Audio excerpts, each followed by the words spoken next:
color. All right, That Kevin Show, normally in Times Square, but today, just slightly out of Times Square, to have a chat with one of the people from The Chosen that we have not had a chance to speak to in all of the interviews that we've done. And I have this distinct kind of fun factoid about my show. I think I've had more of The Chosen cast on than any other show in America, which is kind of cool. But tonight on radio and television, would you please welcome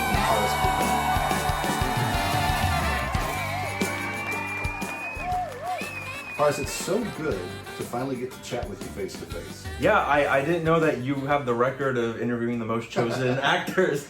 So I'm honored to be management, low on the list. Yeah, no, you've just been the hardest to get a hold of. So that's been part of the fun. Well, they keep us busy at The Chosen in the best ways possible. So you're like from the very outset of the first episode, you're the character that is tying this whole story together and portraying Matthew and writing down as much as you can. The way you have chosen to adapt this character is, I think it's very intriguing, and I've wondered this from the very first. But what went into your research to play the gospel writer Matthew in The Chosen? Because you've certainly taken distinct tacks with his personality, his habits, his persona in ways that I had never thought of, and I'm just curious how you came up with those. You know, first and foremost, having Matthew be portrayed on the autism spectrum was a decision our showrunner, writer, and director Dallas Jenkins made. He felt that it was very plausible that Matthew, based on his history with numbers, his fine attention to details, it made it all plausible that Matthew could have been high functioning or somewhere on the autism spectrum.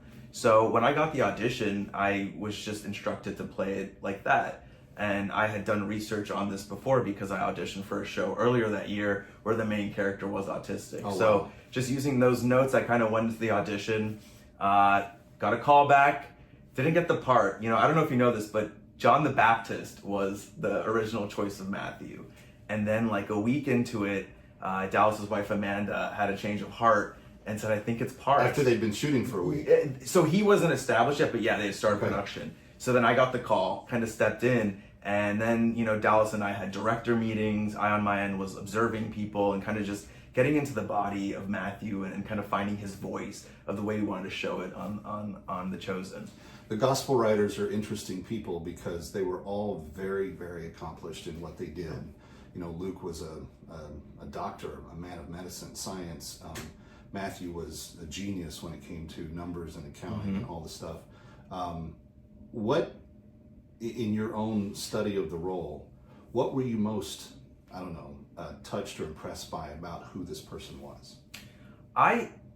Through our show, I've really loved exploring the what ifs. The how did Matthew become, the historical figure we know him as, right? So the backstory that our show brings to it has really enriched me, even as an actor, because I have learned that we don't,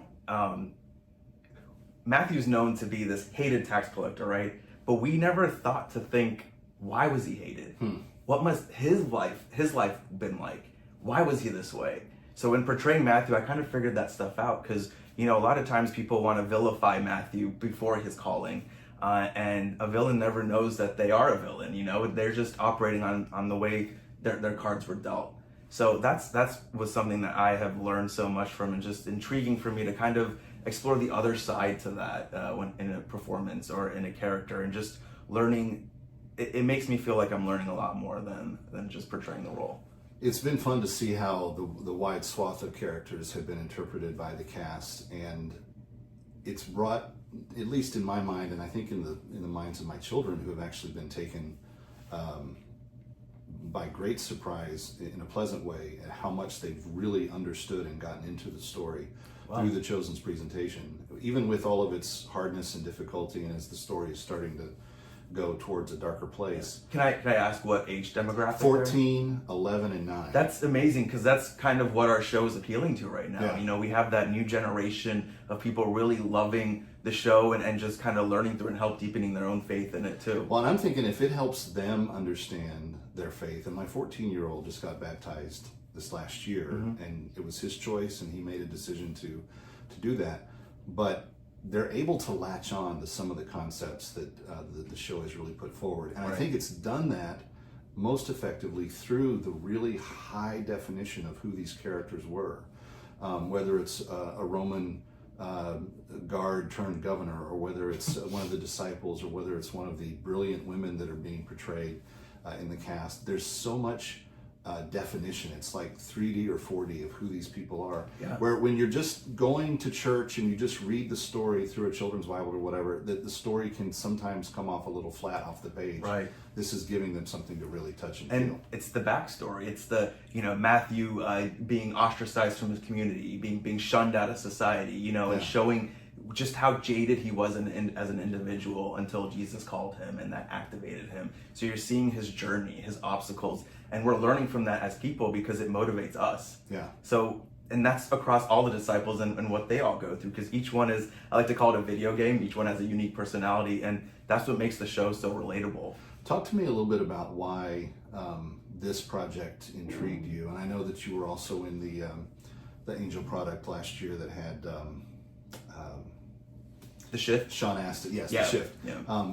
You've found a niche in this kind of pro-family, pro-life-giving message type of entertainment, and I'm just curious as to what was your attraction to that arena. I am pro good writing, and I think when people can tell a story effectively and it can stir something in you to want to be a part of it is a motivating factor for me in taking the projects. With The Chosen, when we first started in season 1, we only had the funding for the first 4 episodes. I know you've probably known that. Right. We didn't know if it was going to finish. We didn't know when we'd even see each other. But for me, the motivating factor was the writing. And as an actor, there are a lot of times where you have to memorize auditions and things like that. And for me, it's sometimes hard. But with The Chosen and the script I had, I'm not even kidding. I read it once and I just had the words. Wow. It felt like it fit. So the whole thing, it just felt like this fit. My background, I don't know if you know this, but I graduated with finance. So I'm a numbers guy. There you go. As Paris, I'm a numbers guy. And it just I just felt like this show has allowed me to find my purpose. And I think when you can find projects like that, those are very special. So you hang on to them. And It's one of the most inspiring television series that's ever been made. Not just of faith nature or anything, but I'm saying in the history of television. People have to come up and tell you that things you've done have meant something to them. What have been some of the feedback from people that have expressed gratitude for your work? People are like, do you ever get tired of hearing it? And my answer is always going to say no, because each person in this world has a unique experience. So each one it means something to them. So it means something to me. My very first interaction, before I even knew what was happening with the show, was just a parent telling me, they just came up to me and said, thank you. And I was just like, for what? And they said, well, I realized my child is autistic because of you. We were watching an episode and they were just in front of the TV and saw Matthew, and then the child just blurted out, oh, I like Matthew, he's like me. And I think it just activated something in the parents realizing that their child is special needs, or just needs a better way to communicate better. Stick around for more of That Kevin. Next, That Kevin Show with Kevin McCullough.